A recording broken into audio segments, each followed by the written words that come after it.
Boa tarde a todos. Boa tarde. Na aula de hoje nós vamos apresentar uma ideia bastante geral sobre o entendimento do que é a filosofia. E eu vou dar o título a esta aula como da seguinte forma: os fundamentos do conhecimento filosófico. Eu vou procurar aqui fazer alguns questionamentos nessa aula. Primeiramente, o que é a filosofia? O que ela ensina propriamente dito?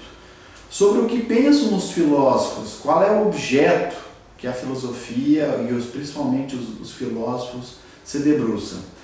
O que é preciso para estudar a filosofia?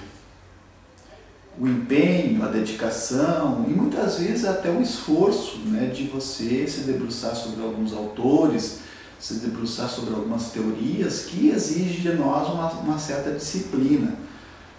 Muitas vezes as obras da filosofia, elas são autores que já passaram 2.400 anos da sua publicação.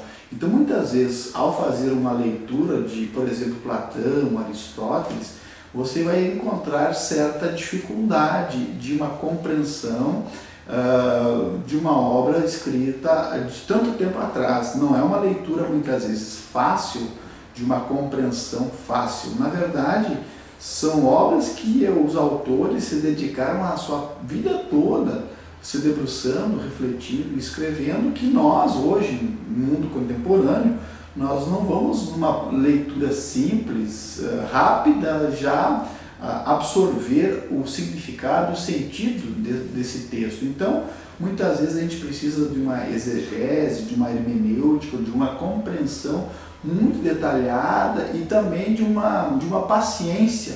E eu sempre costumo dizer que o tempo da filosofia não é o tempo que nós estamos vivenciando hoje.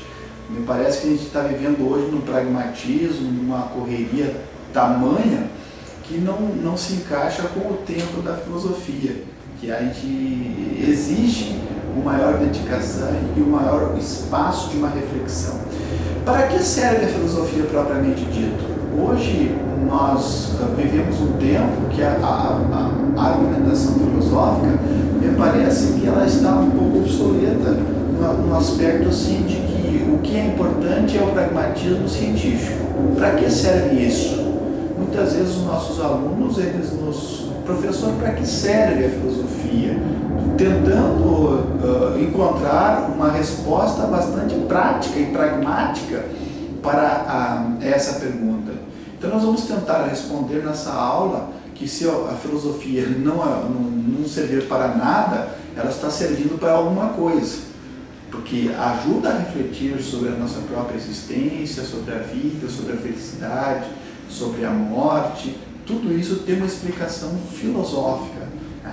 O significado da palavra filosofia, qual a sua origem, a sua gênese a partir da filosofia, a partir da sua etimologia grega. Enfim, são argumentos bastante genéricos, gerais, que eu vou procurar aqui me deter a partir de uma síntese de autores que eu fiz durante muito tempo, que eu compilei essas ideias e vou tentar passar para vocês nessa aula de uma maneira muito simples, muito introdutória, para que a gente tenha uma ideia do que é propriamente a palavra filosofia.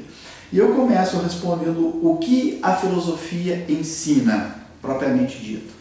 E a partir de muitos autores que a gente leu e estudou, eu compreendi o seguinte, que a filosofia, o primeiro ensinamento da filosofia é que faz com que a gente seja humilde. A gente se coloque num patamar sempre de aprendizado, nunca como aquela pessoa que sabe tudo. E a própria palavra humildade, ela vem de humus. Humus é aquela terra fértil que é capaz de produzir. Então ser humilde é sempre se colocar nesse patamar de aprendizado, de aprender do outro. Ser humilde não é ser uma pessoa subserviente. Subserviente é aquela pessoa que baixa a cabeça e diz sim para tudo e aceita tudo. Ser humilde é sempre ser colocado nesse patamar de que você está aprendendo. Não é aquela pessoa que diz amém para tudo. A pessoa humilde é aquela que está predisposta a aprender. E eu lembrava exatamente dessa passagem que é atribuída ao Sócrates, que muitas vezes a gente ouve nas salas de aula, inclusive a título de comédia, a título de anedota. Uma vez uma menina colocou numa resposta de uma prova de filosofia: só sei que nada sei. Quer dizer, é uma frase socrática. E eu, em tom de brincadeira, coloquei embaixo da frase dela: eu sei que tu nada sabes, por isso eu te dou 0. Depois eu brinquei, não, claro que não dei 0 para a menina, porque ela tinha lembrado de uma frase socrática atribuída ao Sócrates. Mas na verdade é o seguinte: o Xenofonte, que era um discípulo de Sócrates, ficou intrigado, porque o Sócrates era um dos considerados um dos homens mais sábios da antiguidade, e ele foi consultar um oráculo, uma anciã, uma senhora do oráculo, e perguntando qual seria o homem mais sábio da antiguidade. E a anciã do oráculo, que fazia exatamente essa representação do divino ao humano, respondeu: de todos os homens que eu conheço, não há aquele que seja mais sábio do que Sócrates. E o Xenofonte colocou essa ideia para o Sócrates, e ele também ficou intrigado: como pode eu ser um dos homens mais sábios? Aí ele começou a questionar, e os dramaturgos da época, os sofistas, os diálogos, e ele percebeu que essas pessoas que se diziam sábias, elas acreditavam nisso mesmo, que elas eram sábias. E aí entra a diferença que Sócrates se coloca sempre nesse patamar do não saber. Ele não se intitulava o sábio, mas aquele que está aprendendo. E a única coisa que ele tinha consciência é que ele nada sabia. Então talvez seja essa a diferença do sábio, né, e do filósofo. O filósofo é aquele que sempre está aprendendo do outro, está sempre nesse patamar de se construir como ser humano, de construir como um ser que busca o conhecimento. E o exemplo de humildade, nós temos muitos exemplos, e Sócrates foi um homem considerado um dos filósofos mais importantes, é aquela pessoa que buscava a sempre conhecer. Eu tenho outro exemplo, por exemplo, da dinâmica bíblica. São Paulo apóstolo.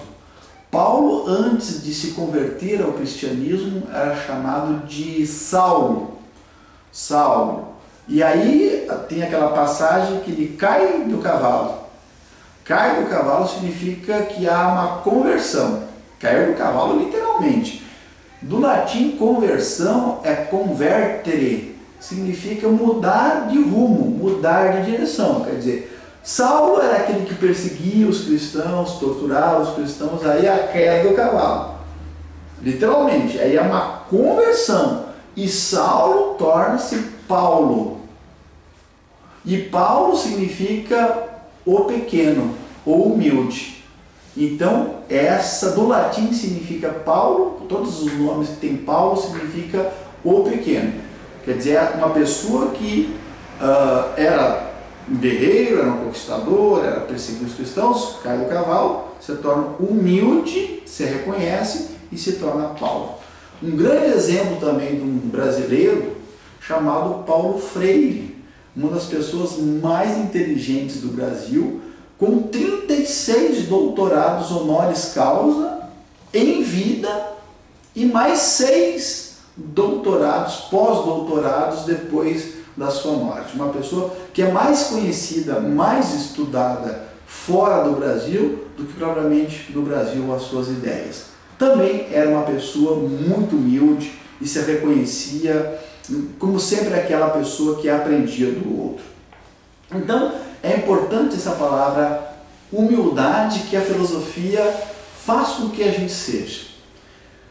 A gente, da palavra humildade, vem humano. A palavra humano vem humanidade, quer dizer, a gente se humaniza com o outro, a gente aprende com o outro. Então a filosofia é ensinar a humanizar-se. A filosofia ensina a nos humanizar. Nos humanizamos com os outros.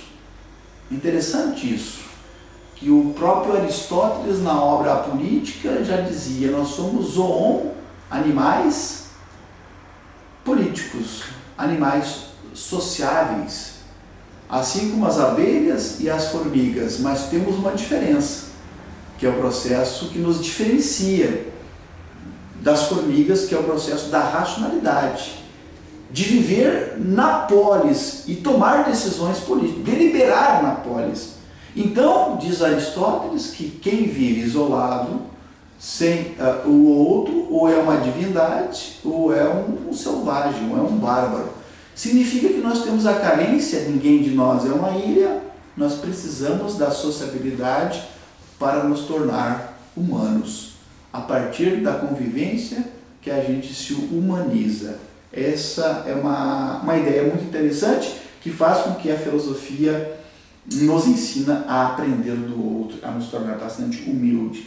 E eu lembro também de um fragmento da obra do Dante Alighieri, é uma obra medieval, que ele transita pelo inferno, pelo purgatório e pelo inferno, pelo purgatório e pelo céu. No fragmento 69 do inferno tem uma frase que também se aproxima dessa argumentação, que diz: homem não sou, torno-me. Significa que a gente vai se tornando homem na medida que convive com o outro. Djalma, abril de 2014, é a versão mais nova, mais inédita minha. O homem nasce não pronto e vai se fazendo. Diferentemente do computador, do carro, da cadeira, que nasce pronto e vai se deteriorando. O homem, então, é aquele que vai se construindo, vai se humanizando na medida que passa. Então, a filosofia talvez seja o primeiro argumento. Ensina a gente a ser humilde e a aprender e a crescer como ser humano. Correto até então? Nenhum argumento por aí? Correto. Ficou claro? Perfeito.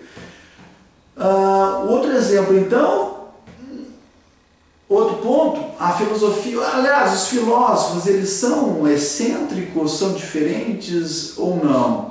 No meu ponto de vista, todos nós somos, de uma certa forma, filósofos, porque refletimos, porque somos até atribuído a Nietzsche, que tem uma passagem que diz assim, que nós somos como seres ruminantes, não assim como a vaca que pasta durante o dia, o boi, e durante a noite ela rumina o alimento, mas nós não somos ruminantes de alimentos, nós somos ruminantes de ideias. Por quê? Porque refletimos. Então essa é a ideia muito importante. E ser filósofo não é uma pessoa que deixa o cabelo comprido, a barba comprida, que vive no mundo da lua. Não necessariamente, não é uma pessoa esquisita, não é uma pessoa estranha, não é uma pessoa diferente que vive no outro mundo. Nós todos que refletimos, que pensamos, somos também filósofos nesse sentido. Até há uma piada atribuída a Tales de Mileto. Tales de Mileto sempre andava olhando para as estrelas, para as constelações. E um dia ele anda olhando para o infinito, né, para as estrelas, ele tropeça e cai em um buraco. Aí os seus discípulos caçoam dele, diz: bem feito, você anda olhando as estrelas, esqueceu do mundo real e acabou tropeçando e caindo num poço, no buraco. Aí vem a resposta de Tales: só os homens conseguem admirar as estrelas. Isso é importante, né? Só os homens conseguem transcender, conseguem imaginar, conseguem refletir. O cachorro olha a lua, olha as estrelas e segue a passo largo. O gato, da mesma forma, o lobo talvez uive, mas não tem consciência do seu uivo. Nós não, nós paramos, refletimos e analisamos. Também é atribuída uma piada ao filósofo Diógenes, né, que morava em um barril, em praça pública, contra todas as convenções sociais ao seu redor, andava com uma lanterna acesa durante um pleno dia. E perguntaram ao Diógenes: por que tu andas com uma lanterna acesa em pleno dia, à luz do dia? E ele responde: eu ando em busca de um verdadeiro homem. Não que Diógenes fosse gay, não é nada disso, não se trata disso, mas ele estava em busca da essência do que é o ser humano. A preocupação do Diógenes era com o que é isso que nós chamamos de homem, de essência. Qual é a verdadeira essência? Qual é a verdadeira ética do ser humano? Então, essa é uma questão muito importante para a gente. Ser filósofo não é ser uma pessoa estranha, uma pessoa diferente. Os filósofos convivem com a gente, nós também somos filósofos.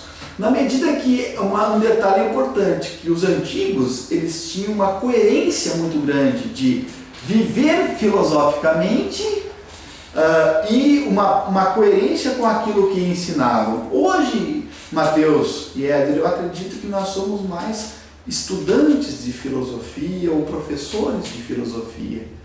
A gente muitas vezes ensina a filosofia, mas não vive filosoficamente. Há uma preocupação com os antigos de ensinar, mas também de viver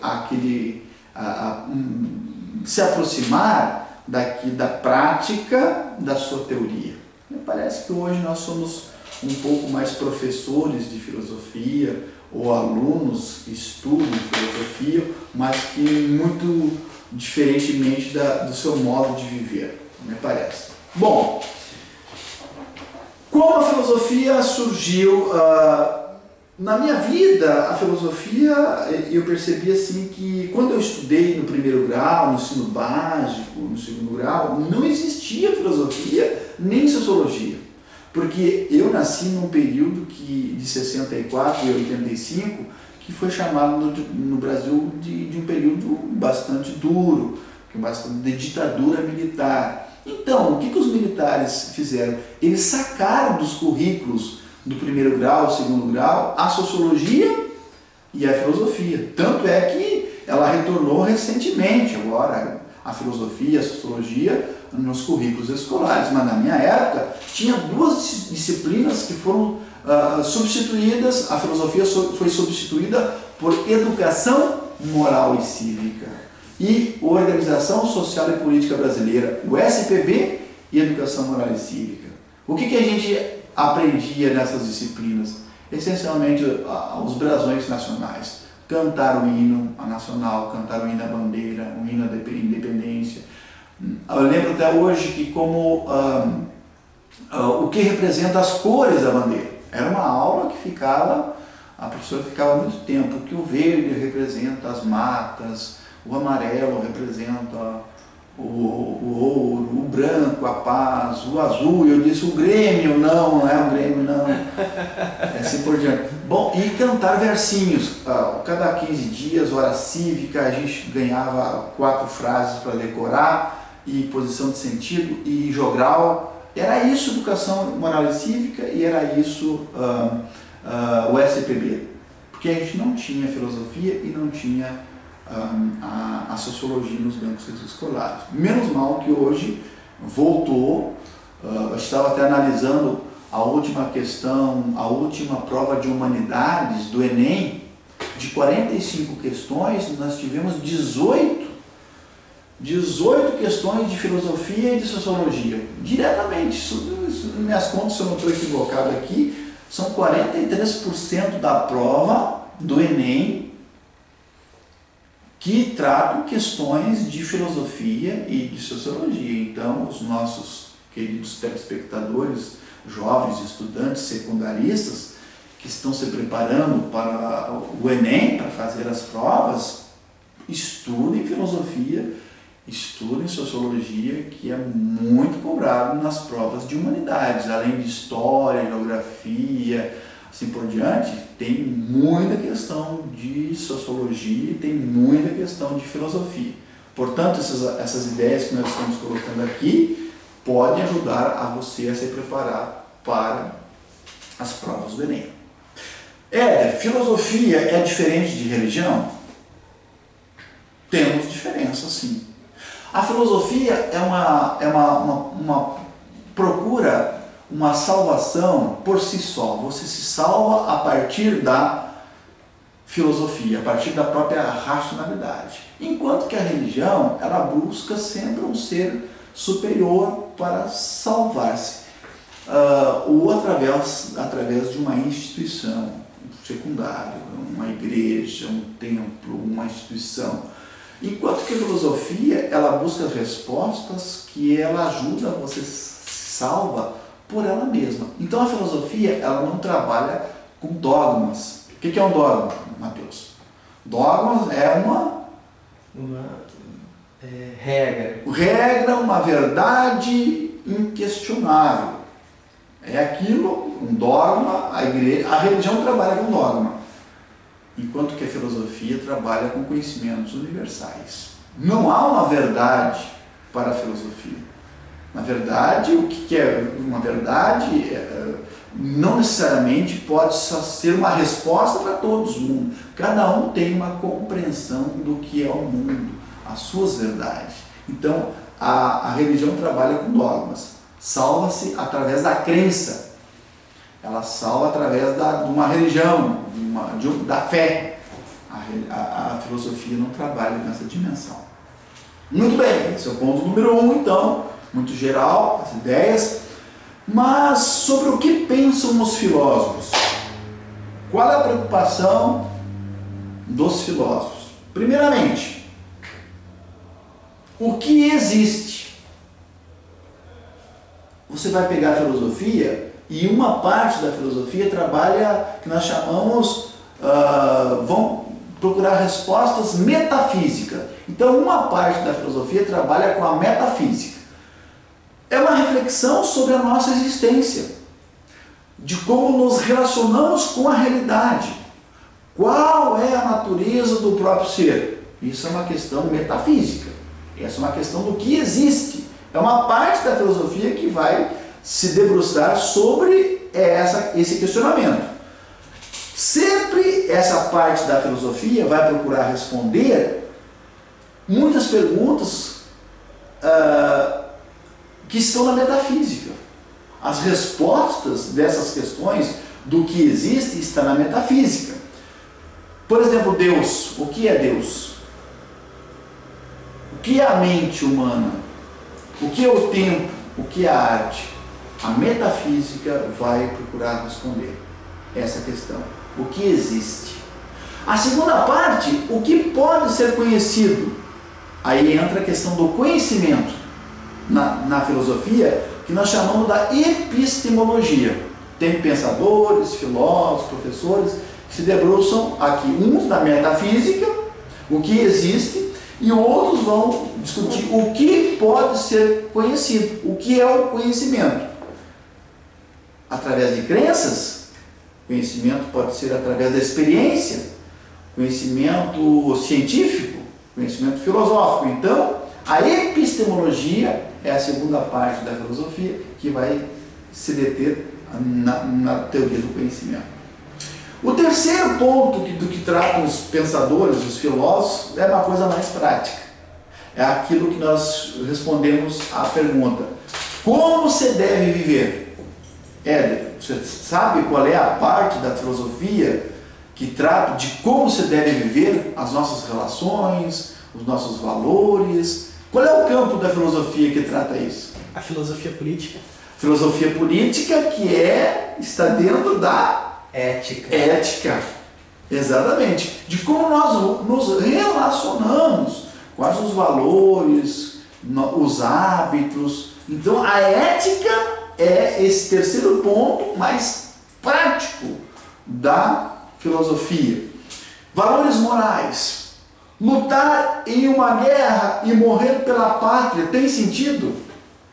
Antigamente até as pessoas morriam pela pátria, hoje meio relativo. Quem é que vai defender a pátria e morrer? A ideologia, em nome do socialismo, eu vou para a luta, vou morrer, eu darei minha vida pelo regime. É meio duvidoso, né? Por exemplo, é justificável mentir? É um dilema que trabalha a questão moral, será que sempre falar a verdade ou mentir às vezes é permitido? Muito bem. Mentir sempre é errado? Nem sempre é fácil decidir sobre as nossas escolhas. Faço isso ou não faço? Se eu fizer, tem uma repercussão. Se eu não fizer, também tem uma repercussão. Qual a minha posição sobre o aborto? Qual a minha posição sobre a eutanásia? Qual a minha posição sobre o comportamento sexual das pessoas? Uniões homoafetivas. Quer dizer, são todos questionamentos que o campo da ética vai se debruçar dentro da filosofia para tentar responder. E o quarto ponto que a filosofia se preocupa é o que é um bom raciocínio, na verdade. E o que é um bom raciocínio, como você pensa. Então, seria mais a filosofia da linguagem, ou a lógica, seria como a gente adquire o significado da linguagem, seria esses 4 pontos que os filósofos vão se debruçar. Primeiramente, o que existe? A questão metafísica. Segundo, o que pode ser conhecido? A questão da epistemologia. Terceiro, como você deve viver? A questão ética e seus valores. E quarto, a questão de um bom raciocínio, que é a questão da filosofia da linguagem, que é a questão da lógica. Matheus. Professor, eu gostaria de saber como eu faço para diferenciar a ética de moral. Esse é um tema muito interessante que eu vou me dedicar a uma aula exatamente que nós vamos colocar aqui para os telespectadores, para todo mundo acessar a internet. Mas em princípio geral eu posso te adiantar o seguinte: a ética são sempre conceitos mais universais que regem uma sociedade. A ética ela pode modificar diferenciações através da cultura de um povo ou de outro. Por exemplo, para nós ocidentais, a questão da poligamia é uma questão, em certo sentido, não aceita. Mas em países orientais, né, do Oriente Médio, é uma questão de poder, a pessoa ter 1, 2 ou 3 ou 4 ou 5 mulheres. É questão de status, é reconhecido, legalizado, aceito socialmente, porque para eles é aceito. Então a ética, ela muda muito geograficamente, culturalmente, de um povo para outro. Mas, no geral, são princípios universais que regem, que determinam o que eu posso fazer, que é aceito. A moral, ela está mais ligada a uma questão mais pessoal. Por exemplo, se eu encontro uma carteira com dinheiro na rua, enxergo que alguém perdeu, e aí eu pego essa carteira, ninguém visualizou, né? E aí o que eu faço? É um dilema: devolvo essa carteira, fico com o dinheiro, devolvo os documentos, fico com os documentos, rasgo os documentos, fico com o dinheiro, rasgo a carteira, devolvo a carteira, como o caso que aconteceu agora há pouco tempo, que repercutiu nas redes sociais, um operário de segurança aqui na região metropolitana de Porto Alegre, Novo Hamburgo, São Leopoldo, aquela região, encontrou 600 e poucos reais. Marco Antônio da Silva, até guardei o nome do indivíduo, ele encontrou 600 reais com uma nota para um boleto bancário, uma DARF bancária. E ele encontrou, fez o pagamento da conta e foi nas redes sociais e encontrou a pessoa e devolveu o troco. Quer dizer, que exemplo que nós tivemos, uma pessoa que encontrou dinheiro, pagou a conta e aí devolveu o troco. É uma questão moral de devolver aquilo que não é. Por exemplo, você está fazendo uma prova de filosofia, sem consulta, mas o seu resumo está muito bem estipulado embaixo ali. E o professor se descuida, 2 minutos ele tem que sair da sala. E aí aquele dilema, a resposta está exatamente aqui embaixo. Colo ou não colo? Puxo o resumo para ou não? Esse é um dilema moral.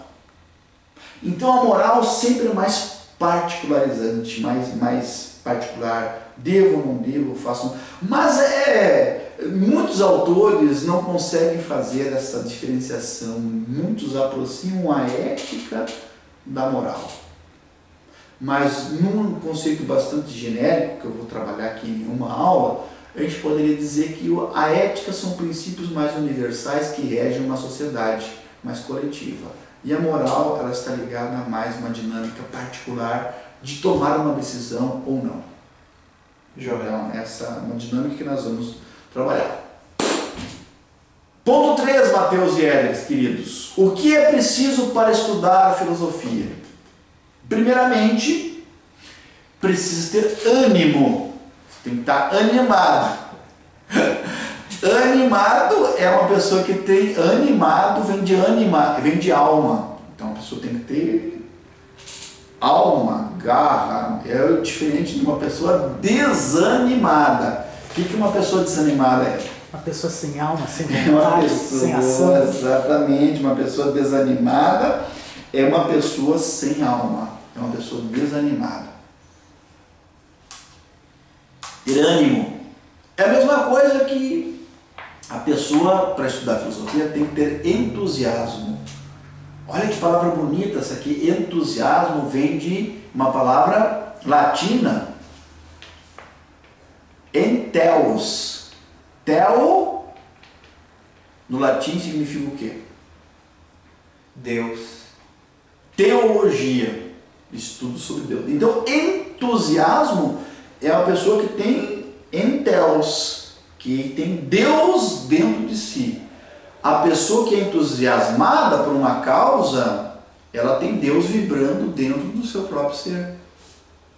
Interessante isso, né? Então a pessoa tem que ter entusiasmo por aquilo que faz, por aquilo que estuda, por aquilo, os objetivos que você planejou para a tua vida. Se a pessoa não tem entusiasmo, não tem Deus dentro de si, é uma pessoa sem alma, uma pessoa desanimada. Como disse também um comentador que eu gosto muito, Garcia Morente, que para estudar filosofia é preciso puerilizar-se. Puerilizar-se. A palavra puerilizar-se vem do latim puerilis, que significa o quê? Puerilizar-se vem de puberdade. Então, para fazer filosofia, você tem que infantilizar-se. Que bonito isso! Para fazer filosofia, a gente tem que se transformar em um menino, em uma menina. Pueril, vem de pueril, de puberdade. Por quê? Então nós precisamos nos infantilizar. Por quê? Porque para a criança, Éder e Mateus, tudo é uma descoberta, professor. Uma novidade. Então, se a gente não se puerilizar, se tornar um infanto, uma criança, a gente não consegue ver uma novidade. Para isso, diz esse comentador, é preciso munir-se da admiração. Só quem se admira, quem se espanta, apreende. Frente aos mistérios do mundo. É esse sentimento de curiosidade insaciável que faz com que a gente se torne um filósofo. Com uma criança que não entende nada e para quem tudo é um problema. Também nós podemos fazer. Tudo é um problema. Não entendemos nada. O que é a vida, o que é a felicidade, o que é a angústia, de onde vim, para onde vou. Tudo para nós é um problema. Isso é filosofia. Onde todos passam e nada percebem, o filósofo é capaz de admirar. Vou repetir essa frase, que ela é profunda. Onde todos passam e nada percebem, o filósofo é capaz de admirar. Então, ser filósofo é aquele que olha, mas olha com cuidado que se depara. Vê o detalhe. A admiração é a essência da filosofia. Veja bem que coisa importante. Admirar-se é a essência da filosofia. É o espanto, é a perplexidade, é o trauma. E isso faz com que a gente filosofe. Perfeito? Muito bem? Como disse também Platão no Teetetos, nesse diálogo que é importante. A admiração é a verdadeira característica do filósofo.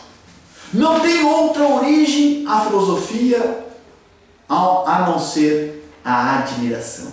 Admirar-se vem do espanto. Também, como diz o comentador Garcia Morente, aquele que para qual tudo resulta tudo muito natural, para quem tudo resulta muito fácil de entender, para quem resulta tudo muito óbvio, nunca poderá ser um filósofo. Vou repetir essa frase magnífica. Presta atenção. Aquele que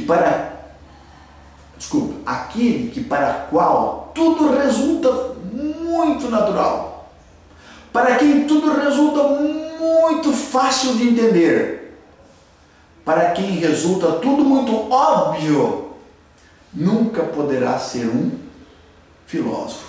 Então não se assustem com os textos, com os argumentos filosóficos, porque na complexidade que está a riqueza. Porque se a gente lê um texto jornalístico, a gente acaba compreendendo na primeira leitura. Bom, então você não serve para ser um filósofo. Porque para o filósofo não existe coisas naturais. Não existem coisas fáceis de entender. O filósofo é aquele que se preocupa com o osso duro de roer. É aquele que lê o texto e diz, aqui eu não entendi nada. Na primeira leitura, mas vai na segunda, vai na terceira, até abstrair dali a essência daquilo que está escrito. Então, filosofar, meus caros alunos, demanda um esforço, demanda empenho, demanda disciplina. A filosofia não é somente uma aventura. Vou me aventurar na filosofia. Não. Diz Comte Sponville. É um trabalho que não se realiza sem esforço, sem leituras e sem utensílios. Então é uma grande convocação que a gente está fazendo aqui, que a filosofia pode nos ajudar a ser diferente. Mas a filosofia prende uma dedicação, como tudo na vida. O ginasta, o pianista, o artista, o jogador de futebol, quanto esforço, quanta dedicação, 8, 10 horas diária de estudo, de disciplina, de esforço, de sangue, suor e lágrima. Portanto, para nós não é diferente. Estudantes de filosofia, estudantes de ciências sociais, quantas horas diárias nós dedicamos à leitura, à reflexão, ao debate? Ah, professor, mas eu li esse texto aqui, não entendi nada. Ótimo, então vai fazer aquilo que você sempre fez na vida, nada. Porque isso empreende esforço, dedicação, suor, solidão, lágrimas. Muitas vezes temos que abrir mão dos amigos, da família, para nos encontrar com quem? Conosco mesmos, com os autores. Então, nada na vida nós podemos alcançar sem o esforço e dedicação. Muito bem! Outro ponto, ainda temos um pouco de tempo. Para que serve a filosofia? Essa é a grande pergunta dos meus alunos. Professor, para que isso? Para que serve? Qual é a utilidade da filosofia? Eu respondo, bom, Profissionalmente você vai fazer filosofia, ciências sociais, só se você for um louco. Aí eu vou fazer filosofia, ciências sociais, sociologia, ciência política, porque eu quero ganhar dinheiro, eu quero ter prestígio. Bom, então tu está no lugar errado, meu filho. Vai fazer outra coisa. Só um louco faria filosofia, sociologia para ganhar dinheiro. Não é essa a nossa dimensão. Para que serve então a filosofia, professor? Eu digo assim, olha, se ela não servir para nada, já está servindo para alguma coisa. Dentro dessa dimensão, porque a filosofia talvez seja uma das ciências únicas na universidade que leva as pessoas a refletir, a pensar de uma outra maneira. Vai fazer um curso técnico de administração, contabilidade, direito, nossa, é enorme, aquilo ali é muito técnico. Eu trabalhei muito tempo com isso. Professor, para que filosofia aqui nesse curso? Né? Para que isso? Talvez seja a única oportunidade que esses meninos, essas meninas terão de pensar de uma maneira diferente. Infelizmente, hoje, no pragmatismo que a gente vive, até pouco tempo atrás, as universidades, Cambridge, Salerno, Oxford, Bolonha, as grandes, Harvard, as grandes universidades, elas começavam com o prédio da filosofia, era a porta de entrada da rua, no Instituto de Filosofia. Depois, o segundo quarteirão era das engenharias, o outro quarteirão era do direito e o outro da medicina. Mas a porta de entrada, quem sabe 2 anos, universidades, estudando filosofia, para depois você ir para a engenharia, para depois você ir para o direito, para depois ir para a medicina. Infelizmente hoje nós estamos vivendo a era das especialidades. Você se tornou especialista, mas corremos um risco de sermos especialistas de um pequeno fragmento e não saber nem aquela particularidade. Perdemos a noção holística, a visão de todo, do todo que dá a filosofia, e nos tornamos especialistas. O médico da mão esquerda vai ser o médico da mão esquerda. O médico da mão direita, o médico neurologista, um cardiologista. Né? Então, nós temos particularidades hoje.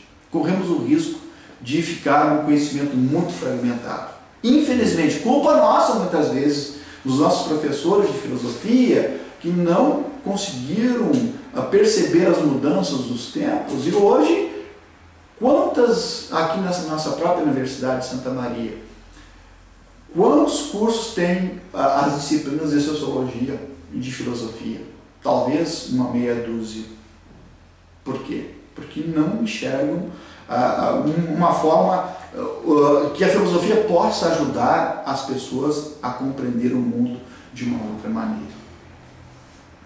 Eu digo que a filosofia ajuda a refletir, ela serve para alguma coisa porque ajuda a refletir sobre a vida, refletir sobre a morte, o que é a felicidade, o que é a infelicidade, a virtude, a ética. Ela tem uma contribuição, né?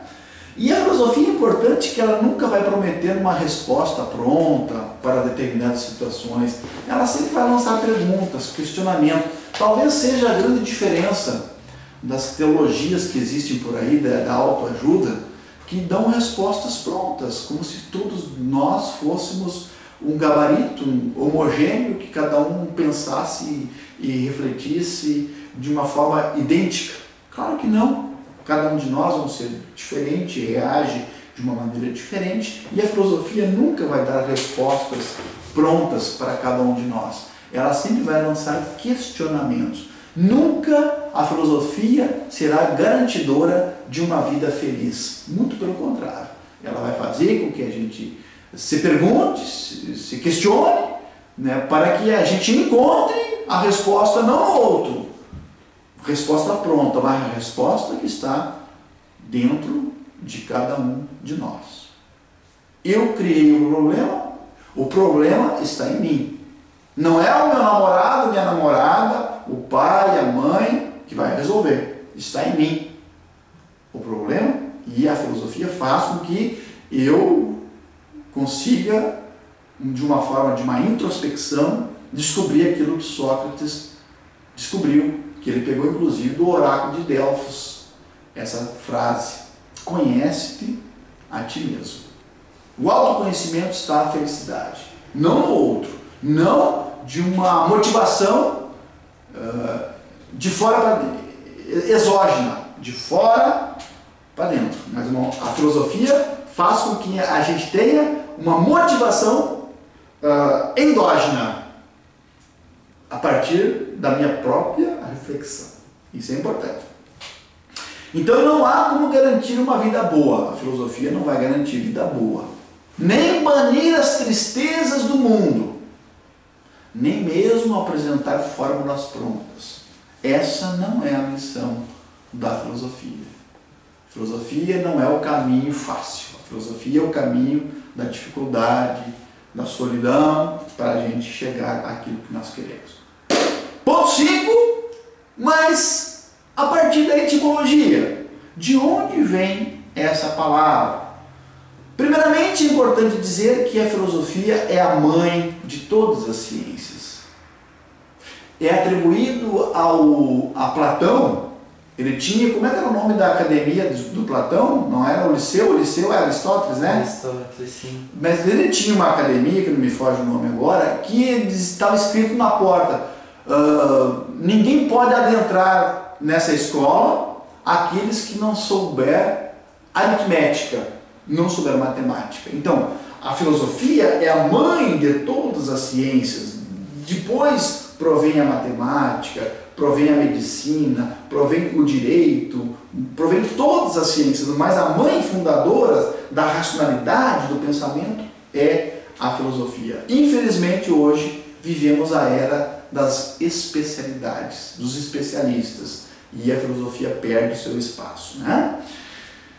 Muito bem, então a palavra filosofia vem de filon, de amigo, aquele que se aproxima da sofia, que é o conhecimento, e é o saber. Então, o filósofo é aquele que busca o conhecimento, não que encontra, porque o conhecimento é ilimitado, a gente não consegue, eu conheci tudo. Não, na medida que você conhece, esse conhecimento se abre para novos caminhos. Então, o filósofo, a filosofia é aquela pessoa, o filósofo, que se aproxima, que busca o conhecimento de uma forma, através de um esforço, né?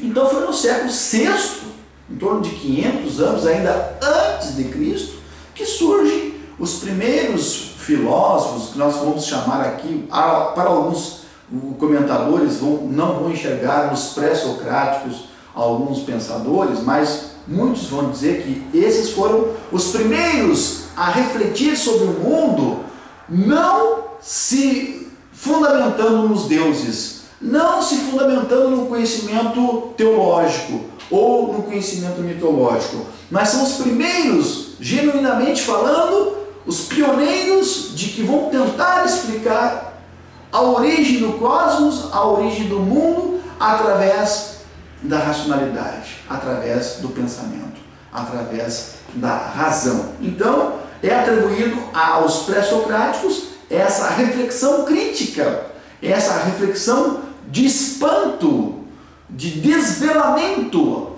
do ser, do mundo. Preste atenção para a palavra desvelamento, que ela significa alepteia. Filosofia significa desvelar a realidade, mostrar a essência, despir o ente, mostrar a essência, o ser que existe por detrás. Então eles criaram o termo logos. O logos é o verbo, o logos é a razão, o logos é o discurso. Logos é a razão. Para isso, os gregos argumentavam que você tem que ter tempo livre. O ócio faz parte Por isso que eu falava no início, o tempo da filosofia não é o tempo mecanicista, instrumental, pragmático que nós vivemos. O tempo da filosofia é o tempo do ócio. O que é ócio? tempo livre. Não é o ócio criativo do Domênico De Masi, que o cara vai no cinema, tem que estar pensando no artigo que tu tem que, vai tomar um chimarrão, vai tomar uma bebida, né? Tu tem que estar pensando em algo, não é esse ócio criativo, nós não queremos o ócio criativo do Domênico De Masi, nós queremos um ócio recreativo, então que a gente possa ter tempo para pensar de uma forma bem profunda. Era isso que tinha os gregos antigos. Até Aristóteles, na Política, ele tem uma passagem que diz que você não serve para ser cidadão, inexoravelmente para ser filósofo, se você se preocupar com afazeres domésticos. Quer dizer, artesãos, aqueles que vivem do negócio, olha, interessante essa palavra, ócio.